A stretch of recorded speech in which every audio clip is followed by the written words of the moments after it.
So thank you everybody for tuning in and coming out to this webinar that the UMass Amherst Alumni Association has put on.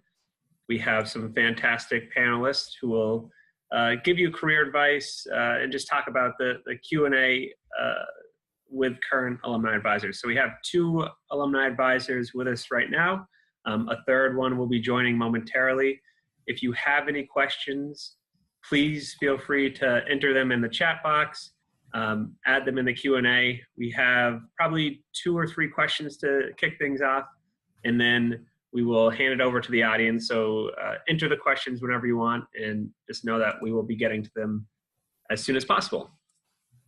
Quickly, myself, I'm Todd Butinsky. I'm a 2008 graduate of Eisenberg, and now I'm the Assistant Director for Professional Volunteer Services here at the Alumni Association. And also we have Brianna. She is our fantastic current intern, also an Eisenberg graduate who will help us monitor the questions, get the answers, and just provide any feedback that she can as well. Please note that if there's any questions that we don't answer tonight, I will post them and try to get them out to people as well. So feel free to send those in whenever. The session hopefully will run about 45 minutes. We'll start with a quick overview of the alumni advisors. Then we'll have the panelists introduce themselves. And then finally, we'll answer any and all questions that the people out there may have. So the Alumni Advisors program was started about 3 years ago. It's all over the phone consultations. It's career advice to students. It's career advice to alumni. It's a pretty fantastic program, and we're really trying to get our students to join and also to reach out to the alumni advisors who are in there. The advice giver can search and select what they feel comfortable giving. So is it a resume review? Is it general career advice? Is it mock interviews? So they'll never be asked to do anything that they feel uncomfortable, any advice that they wouldn't want to give. The advice seeker can then seek them out through resume reviews or keywords or industry. And the great thing about the program, all this is done through the software, so you're never giving out any personal information. They'll know your name and where you work, but they won't know your email or your telephone, so you don't have to worry about any of that information getting out to the students and alumni. Right now, we have almost 1,200 active advice givers. So that's you guys, the alumni, 1,200, which is fantastic. We would love to see that number double, triple, if not increase tenfold. There's about just over 2,300 active advice seekers. So that's either current students or alumni who are looking for advice from everybody out there. And finally, during January, we had 29 completed consults. So about 1 a day. The most active advice giver had 3 consultations during January. So it's never, I think, overwhelming for any of the advice givers. But I think we'll get to those questions and hopefully they can speak for themselves. So now I'm going to have the panelists introduce themselves. There's one panelist, Wendy Lynn, who is currently completing up one of her courses, and she'll be joining us probably in the next 5 to 10 minutes. So she'll join us. When she does, she'll introduce herself and then jump in at the questions. But panelists, please introduce yourselves and then we'll get to the questions. Hey everyone, my name is Anu. Anupama Pasamarty. I go by Anu, but I graduated with my master's in computer science from UMass in 2016. Currently, I work as a software engineer in IBM in New York City. I wanted to take this opportunity to thank Todd and Brianna for organizing and facilitating this webinar. That's me. Todd, are we going to do questions now, or? If you want, Tom, how about you introduce yourself and then we can jump right into the question. Sure. I'm Tom Daly Jr., class of 2007. I was I got my degree in biology. I'm a principal associate scientist for a biotech company in Cambridge, Compass Therapeutics. Been there for about 3 months now. I've been doing the advice, being an advisor for almost about 2 years, I think. I think I've done a little over half a dozen consultations, so it's not, a big time burden or anything. It's, there's definitely sort of as the semester comes to a close is when it seems to pick up the requests. But so far it's been overall good. Most people who are seeking advice definitely want advice.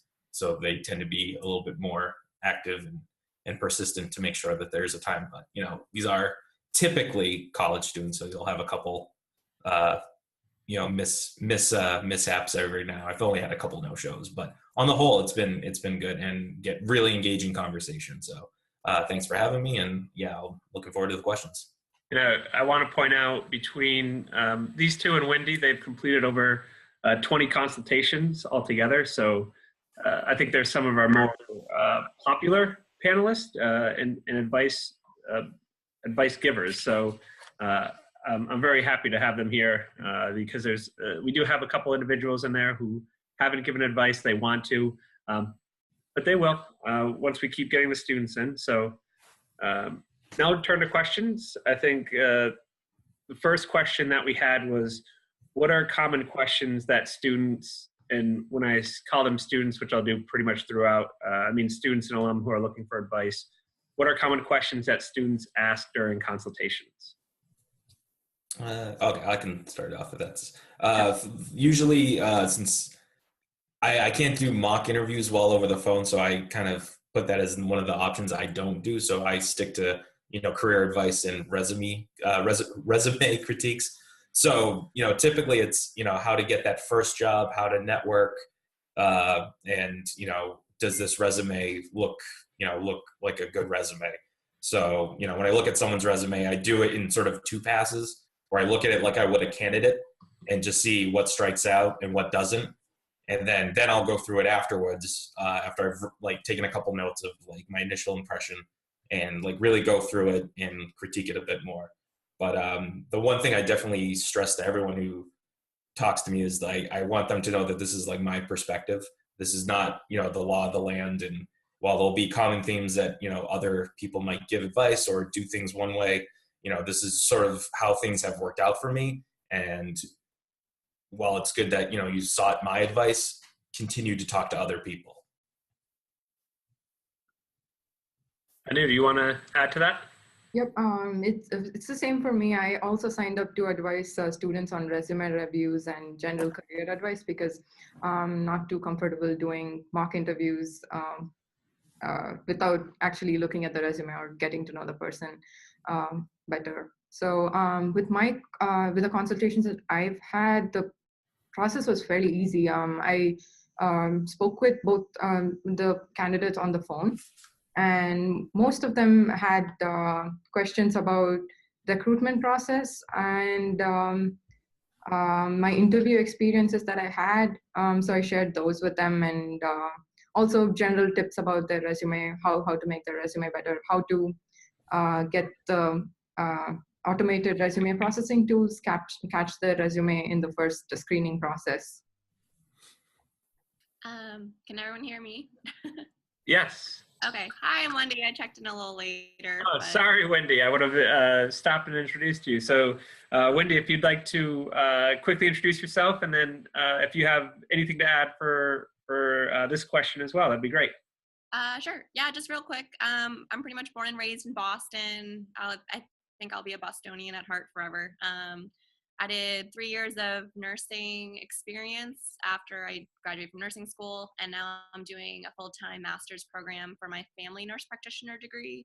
So I moved to Austin, Texas for that. So big change, a lot of challenging learning, but it's been really good. And I guess that's about it. I don't know. In terms of the question, I guess the things I'm most usually asked are how to get their first job. It's a lot of nursing students that are sophomore to seniors that I think reach out to me the most, and they're kind of just stressed out about getting experience, getting their first nursing job, and some are curious if they should go back to school, what for, and when they should really head off to do that.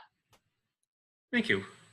One of the questions that came in was actually about the feedback, and if there's feedback that you guys have received I know right now we have a rating system.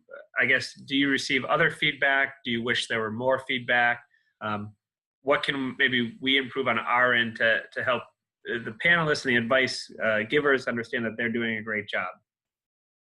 I mean, I think the feedback is more or less fine. I mean, usually these consultations are pretty, there's a scope to them. So, I during a consultation, I'll often stop just to make sure that the things that I'm saying to whoever I'm talking to make sense, to make sure that I'm not confusing, that my thoughts are coming out clear and that they're understanding before I move on to something else. So when I give feedback, I try to be as honest to the person that I talk to, expecting I'll get that in return. And there's things you have when you have a phone call, you'll be like, oh, I should have explained this better, or there was an experience I probably could have been a little more articulate with.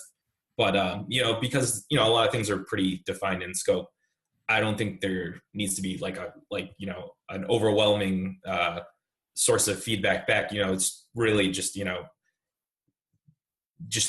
I can come up with ways to communicate better, because that's what this is all based on, is good communication. So I'm pretty satisfied with it overall. I don't know if anyone else has different thoughts.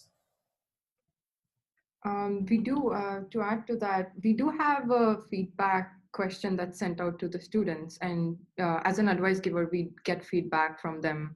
So that's actually been nice, because it's good to see that they take the time to give feedback to the advice givers. I like that, and I've received positive feedback. So maybe in case in the future, if I get negative feedback, I would like to know how I can improve as an advice giver and make myself better at consultations. Yeah, I got no real new things to add. I think those are all pretty well said. Sure. And Wendy, maybe you want to start this next question then. It's about, do you prepare for each consultation that you have? And if so, how do you prepare? Is it time consuming? Just around what do you get ready to meet with or talk to the students? Mm-hmm. Well, time-wise, I would say I don't really need to prepare too much. I just want to make sure that I'm given enough time and space to really hone in on the person and give them my full attention, whether that's making sure that I can be home at a certain time for that block of time. If they send their resume to me, I try my best to kind of look it over and see if there's any improvements I would suggest to them. I also kind of keep this binder handy, or at least know where it is, of how I've maybe done interviews or my own resume, my own references, just in case someone has a question, because in terms of getting out there in the real world, a lot of people are very new to how they have to present themselves, or just knowing, I guess, common sense of how your resume should look, or that kind of thing. So, yeah. Yeah, I kind of touched on it a little before, specifically with resumes. I usually do a pass like I would someone interviewing for a job at my company, and then going through it a little bit further. Sometimes I get specific questions, kind of relaying work experience. There's been a couple of people I talked to who have been concerned about sort of transitioning into a new job or something. So I'll spend a little time to just write some notes on things that were related to me. With job changes, I was laid off early in my career, so that's something I call back on a lot. But if there's something specific that I can remember, I'll just do a note or two. So, I mean, I don't spend hours preparing, but I'll, make sure I give a good amount of attention to the resume. And if there's a specific question or something that's highlighted that they want to talk about, I'll just do a couple quick notes of, my experiences, so that they're easier to recall and, can push the conversation a little smoother. Anything to add? So as for me, I do spend some time on the resume, at least maybe 10 to 15 minutes, just going through it. And I've also looked them up on LinkedIn, just to get a better idea of them as people. And yeah, I think that helps me understand their profile better and give better advice. Thank you. So this is a two-part question that came in. The first is, what time do the consults typically happen? I guess what time during the day? And then the second part is, are the consults usually one time? Have people followed up with you? So I guess, can you talk about the time, and then is there follow-up that's happened? Sure. Mine are usually in the evening. I've had a couple like because you can schedule your time and it'll show up of like when you're available, and so I do have weekends like late mornings kind of available. So I've had a couple Saturday like 11 a.m. kind of calls. Those aren't too frequent. They're typically when I get home from work, um, and so I give myself enough time if I so that I can get home, and I try to make sure everything's coordinated on my calendar, that if I have a problem at work and I need to reschedule, I can hop on, the computer real quick and just and change it that way. Yeah, I would say that mine have been all over the place. Sometimes I'll get morning, sometimes I'll get night. I keep my schedule very open because I think my program changes every week. So for the most part, I might be free at some weird time that someone else is free. And that would be great if we could just talk at that time. Yeah. And for me, it's been lunchtime mostly, or like after work, after 5 p.m. or 12 to 1. And I just want to point out that as advice givers, you're able to block out times or days or weeks even when you're not free, and also just select the times that you are free. So you won't have people wanting to set things up at 3 in the morning or 3 in the afternoon if that doesn't work for you. So it's really up to you to plan it, and then the students really kind of work around your schedule to find time that works for you. And have any of the panelists had follow-up calls or interactions with any of their consults? I've had a couple, mostly on LinkedIn after the consult. Because I'll give permission to look me up on LinkedIn as like a reference of how to build a profile or just another thing to compare to. So there's been a couple, usually messaging and just other just little small thoughts here and there. So nothing too expansive, but there's been a little. Yeah, it's been the same for me. Mostly just touching base on LinkedIn and maybe thank you notes. That's it. Yeah, mine have been very brief like that. I'm glad to hear that people are sending thank you notes. That's fantastic. This is actually a great question. We have a professional resume writer who is one of the viewers here, and she wanted to know, as I guess, is there ever been conflict with advice that panelists have given that maybe the UMass Career Center professionals wouldn't give? I know, coming from career services, that it's always, especially with resume reviews, if you talk to 10 different people, they would tell you 10 different things. So I don't know. I think, Tom, you touched on it where you said this is always your opinion of things and how you see it. So that was a long question. I don't know if the panelists understood and can touch on it a little bit. Yeah. So because I work for a biotech company, I get a lot of international resumes, and there's a lot of resumes of different experience levels. So they all look different. The tenets should really be the same, where convey where you worked, the highlights of your projects or goals, and it should be legible and read. So there's the tenets of what a resume should look like, but sometimes I think students get really, really focused on the structure, and so I haven't gotten anything that's true conflicting.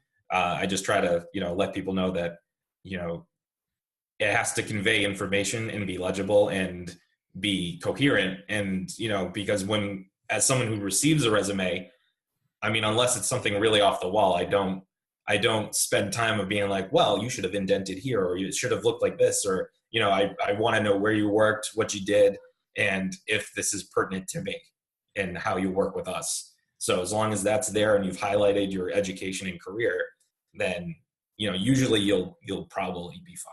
I've seen so many different formattings that it's less of a concern as long as it's a readable resume. Wendy? Sure. So I think that being in healthcare is a very unique situation. So I'm not trying to put down UMass Career Center at all. I think that they're great. I just know for nursing specifically, I feel like it's a lot of word of mouth, and that is where you get the professional, like, kind of advice, or like, where would I apply, or what hospital do you know of that is having a residency program. So I think that the advice I've given, from what I've heard, has been good and useful to the extent that I know of.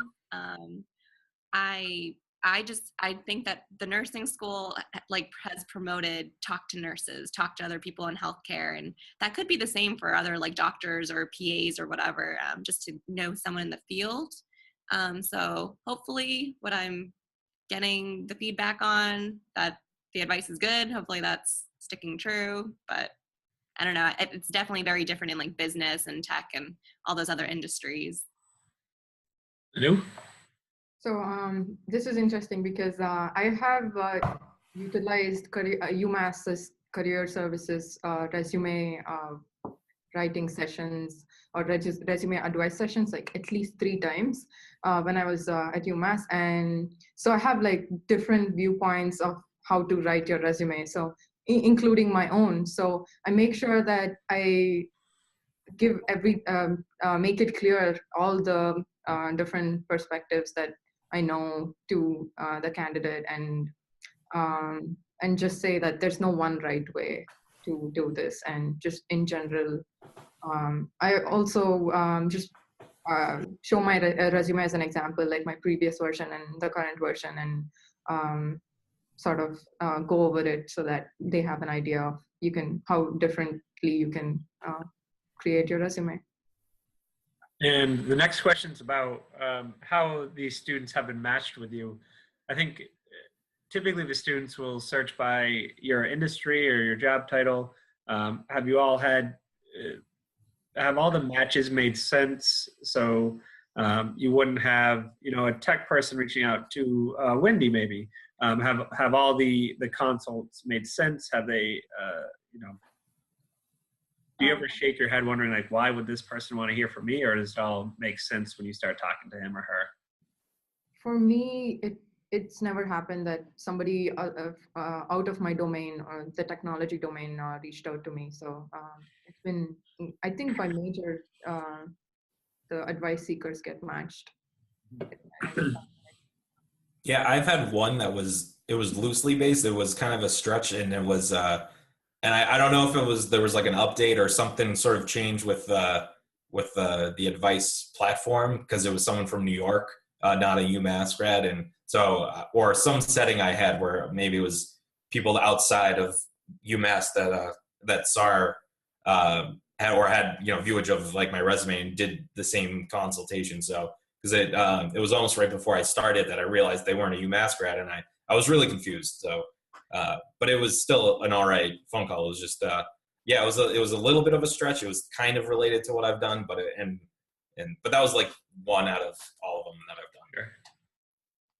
done. Interesting. I only had one student, and they figured it out by themselves. I think they were like a related major, like sociology or a psych or something, and they requested a consultation. It was booked, and then they're like, "Oh, I'm so sorry. Like, I must have misread this." But everyone else has been like a nursing student, so. Great. And I think that's a good segue. Have you guys had students no-show? What keeps me up at night is students. They're sometimes difficult to get them to commit to certain things. So have you had students no-show? And then on the other side, does it feel like the students come to these consults prepared? Are they ready to ask questions and talk to you? Yeah, I think when I did my introduction, I kind of mentioned that you are dealing mostly with college students. So, you're going to have to deal with probably the occasional no-show. So on the whole, it has been good. There have been a couple no-shows. One of the no-shows did reschedule, and, I kind of acted like, it was just, a day in the past. I didn't hold it against that person. It was, just, I get it. Sometimes as you're trying to become an adult, you kind of forget that sometimes you have to be an adult. But so I've had a couple, but I also kind of, as I decided to do this advice giving, I know that's going to come with some of the territory. On the whole, when people are scheduling this, they do really want advice. They're really concerned about getting, their first job, and they want to know what their resume really looks like. So they're definitely invested in making sure that that connection is made. But I've had a couple no-shows. I luckily haven't had any no-shows till now. I think I'd one like way back in the past, but everyone seemed pretty prepared. And I feel like on one conversation, I could hear her like taking notes furiously. So I was just like, all right, so you clearly care what I'm talking about. That's great. So that was really nice to know that they cared and like thought their questions ahead of time for the most part. So. Yeah, just if I can add to that, one of my candidates had was making notes as I was speaking, so that was good. I mean, and he had questions prepared as well. So it's great when they come prepared and listen to us. So that's fantastic to hear. Has a student ever asked any question that you couldn't answer? It was so either outside your realm. If so, were you able to find them an answer? Did you get back to them? I know that some alumni don't want to join because they think they might not have all the answers to questions. So that's where that question is coming from. I usually start off my consultation saying that I don't have all the answers. My biggest point that I always start and end is that this is my perspective. And if the information I'm not giving you is enough, you need to talk to other people. So there was one where someone was asking for further education advice and, should I get a PhD? And, I currently hold a master's, and that's a debate I still have. Like, should I go back for my PhD?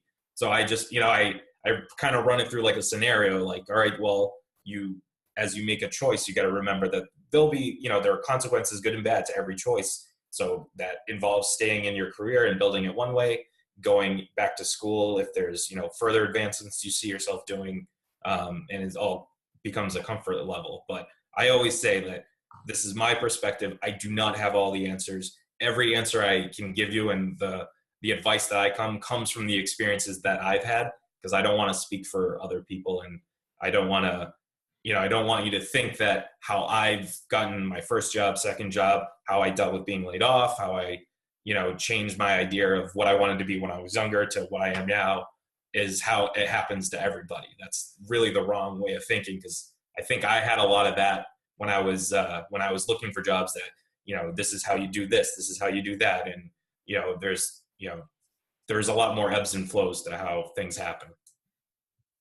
Yeah, branching off of what Tom just said, I think those are all great points. I feel like a lot of people love to ask those personal questions that the students or recent graduates they just want someone to give them their perspective and almost guide them towards what they should do in life. And I'm just like, I don't know, I'm my own person, you're your own person, but I just break it down to everything is timing and what's compatible for you. So when it comes down to should they go back to school, where should they get their job, I try to take them into, or I talk more about like what their current situation is with loans, how close they are with family, like what they want to do in life, and kind of branch that out and say, well, these seem to be your options, but it's ultimately up to you. And my current situation, I think, is a little unique because as I've gotten to know people in my master's program, I am the second youngest, and I'm in my mid-late 20s.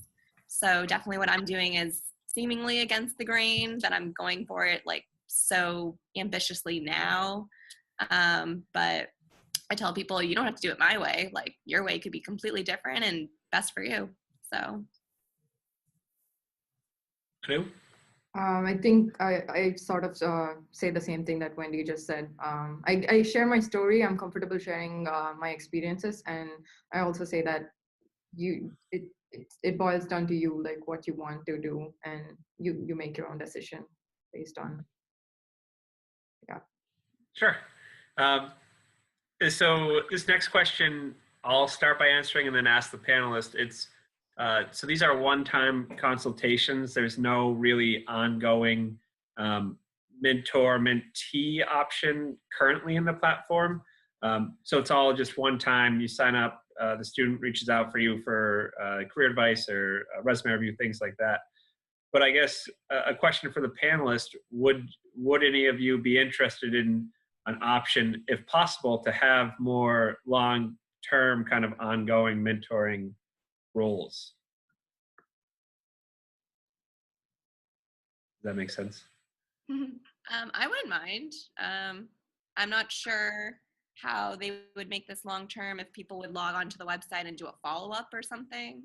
But I know my friend is at, she graduated from University of Rochester, and she has like ongoing mentor like things with her, kind of, I don't know, whatever, similar to what we're doing. And she seems to enjoy it. And she also, I think they've branched off to do like similar to the mock interviews, just along that kind of design.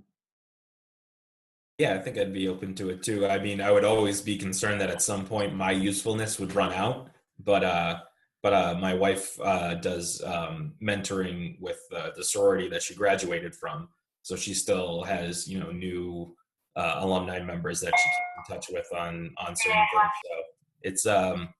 So it's something I think that could definitely happen. My biggest concern would be, you know, at some point, you know, have I run out my usefulness? But you know, having connections is always good, so it's never a bad thing. Sure. Anu? I think there's like a fire drill outside. No problem. We'll come back to you shortly. So just to clarify, we don't currently have long-term mentoring option, but who's to say that in the future we won't, or we will be able to offer it, hopefully. And if we do ever offer it, once again, it will be up to the advice giver to say, yes, I want to do a long-term, or yes, I just want to do kind of one-on-one. So we're never going to ask the advice giver to ever enter any relationship or give advice or consultation on anything that they would feel uncomfortable doing. So we really try to put this on back on you guys to what you feel comfortable doing. We actually have only one question left, unless anybody else enters them. So this will be the last question, unless we hear from more people. But what advice or tips would you give to alumni who are interested in possibly joining, but they haven't joined? What can you say to kind of push these guys over the edge and get them to join as advice givers? No, you want to start? I'm sorry, could you repeat that? Sure. What advice would you give to alumni who haven't joined as advice givers, but they think that this is something that they'd like to participate in? I think it's a very rewarding experience, like helping out someone who needs the advice, and especially because I knew I wanted to reach out to alumni, and I did, but maybe the program wasn't as active when I was in grad school. So I think it's definitely a helpful thing to do. As for advice, maybe if the time commitment is holding people off from signing up to become advice giver, I would say this is hardly, it would hardly take any time for signing up for it or even scheduling consultations. It's maybe like a 10-minute thing to set your profile up and schedule something, and yeah, it's pretty easy to get involved with, and maybe you just have to spend half an hour or less with your with the student. And you can also, there's an option to select how many consultations you want to get per month, or was it weekly basis? I do not remember, but yeah, it's pretty flexible. So the more people we have, the better this can get. Agreed. Wendy? Yeah. Go ahead. Sorry, Tom. No, go ahead. Tom, want to go? I don't care. Go ahead. Okay. Well, I guess my only advice would be to just join. I think it's great.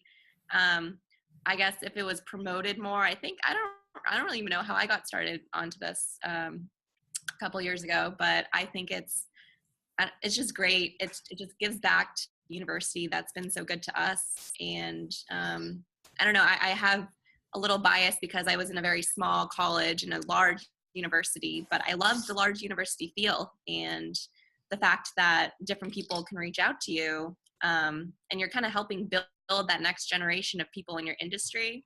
it's just helping everything along. And I think it's really not too much work. It's just talking. So. Yeah, it's kind of like, scheduled networking. You don't get flooded with tons of requests. So it's not like, you have to schedule this upon your normal life. I've gotten a couple a semester, maybe something like that. And so typically they tend to be, as a student is like looking towards their graduation, within those few months. For me anyway, that's usually what I get. So, but then there'll be a pretty long stretch where, I don't, have any consults or requests for a consult. So, but it's super easy, and, having control of your own schedule, and, you just got to be honest about, when you're willing, what days are best for you and what time. And then as long as you keep on top of your, your normal daily life calendar, you can just squeeze it in whenever someone has something. So, it's really easy, and, just have it as, the perspective that you give is is a good thing. Cause I definitely had I had something like this, it would have made a lot of my anxieties and fears of getting a new job and, dealing with losing a job, probably a lot smoother than I had. So, in a way it's given me a lot to give towards people, but, it would have been great to have as when I was graduating. And I think some people are asking how to join, which I'm thrilled, because that's why we wanted to have this webinar. So it's very easy to join. There's a couple ways to go about doing it. Either go to umassalumni.advisors.com. The really easy way is just going to the UMass alumni homepage. It's giving advice. You can link it through your LinkedIn page. So I just think it's really easy. And the panelists have mentioned that we're trying to promote it on our end to students, because we really have some great alumni in there. Like I said, almost 1,200. So we're trying to get more students to go in and really start getting at our alumni and asking them questions. So we're promoting it on our end. Hopefully we increase the alumni numbers in there as well. I know that more and more colleges are also becoming excited about this. Actually, the CICS, the Computer Science College, their dean just found out about this, and she was thrilled. She didn't know how she didn't know, and she was going to start getting out to their students. So I think as more and more colleges hear about this, the numbers will grow on both sides. So once again, the panelists, you have been great. I guess one more question. Are most people looking for mock interviews, resume reviews? Are there any areas that you feel you might be able to answer questions on that are being underserved? Or if we had options to provide like job shadows or other interactions, would the panelists be open to those type of engagements as well? I had not thought about job shadows, but that might be a little tricky because there's a lot of permissions that need to be taken care of from my company's side, and so on, and other factors that I cannot even think of right now. But if it's other things which are easy, sure, why not? I'm definitely in whatever can help students. Tom? Yeah, no, I can't think of anything specifically beyond a lot of, purposely driven, specific questions besides, resume or mock interviews, because the biggest concern for a lot of these people calling is, or, asking for a consult is that first job, that first look at a resume. And so yeah, a lot of the other experiences just kind of come through the natural conversation, and other, little points and tidbits of advice. So I can't think of another, big bucket to really hit. But the more that's out there, like you say, we get to choose what we're willing to do. And, I'm really not good at like mock interviewing. So like, that's why I just, I'm sure there's people that prefer to have that more specifically, but I'm not good at it. So I was like, I won't do that one. So, if something new does come up, having the choice to either do it or not, then, then it's easier for us to pick and choose. Yeah, I agree. I personally didn't choose mock interviews because I feel like my schedule is kind of tight. I don't really have time to interview someone as if they're going to go to a job. But I think the option's great, and I will do it in the future, just not currently right now. But yeah, no, I think the options that you can pick from are good when you're in that advisor position. If there were more options down the line, I'm sure I would select those. Just we'll see. Perfect. Any last minute words of wisdom that any of the panelists want to provide? Sure. I mean, I think I've touched on a bunch, but everything that I always tell the students that I talk to as an advice giver, it's this is my perspective. It's not how it happens for everyone. I always encourage people to continue to talk to other colleagues or peers and people that they admire, not just take the half-hour consultation with me and run with it. Continue to talk, because you'll get more perspectives. And so as an advice giver, the more authentic you are and just recall from everything that you've gone through, that's probably the best thing to do. And just always remind students that it's a numbers game when they're looking for that job. You don't settle on the one application, keep pushing yourself out there. And, because a lot of it just comes from your own experiences. So, I remember applying to tons of jobs and never hearing back. So, the more you talk from your own experience, the better, the consult will go. And I think that's really where a lot of that's where a lot of it drives from. And I think that's where the biggest benefit comes from. To add to that, I clearly remember the job struggle that I went through. So that's still fresh in my mind. So I make sure I put myself back in that position, and then give all the tips that I can, share all the advice I can think of. And also, I just wanted to answer the question that I missed because of the fire drill announcement. And if you have something like a mentor-mentee thing that on the website, I would totally go for it, because I think it's not, I mean, the students ask for advice about maybe recruitment or how to make their resume better, but it's not done with that. They still have to get a job, or maybe actually I've had students asking me about internship interviews, and not even like their full-time position. So they're still maybe in their second year of college, or yeah. So it's not, the relationship need not be cut off there. There's scope for like more contact and networking. So I would definitely be supportive of that and sign up for it. That's my 2 cents. Thank you. Wendy? I don't know what else to add, I guess. Just, I liked how everyone said that, put yourself back in the shoes that you were in because, I mean, it's hard to relate because you've had these experiences, and they just want those initial experiences that we had. So that's super important. And then I guess just timing, just let the people who are seeking out advice to know that a lot of it's going to take the ups and downs for you to get where you eventually want to be, and your path might change a lot, and you might end up doing something you never know. So just knowing that people's struggles aren't permanent and it could lead to something better is always the realistic, positive thing I try to tell people. Like, oh, there's no job opening now. It might be better because maybe something will open up down the line. You got to keep trying. So. Well, thank you.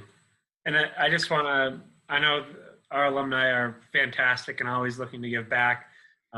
So we have various volunteer opportunities. If for some reason you don't want to be an alumni advisor, you don't feel like we pushed you over the edge yet to join, we do have a couple other opportunities.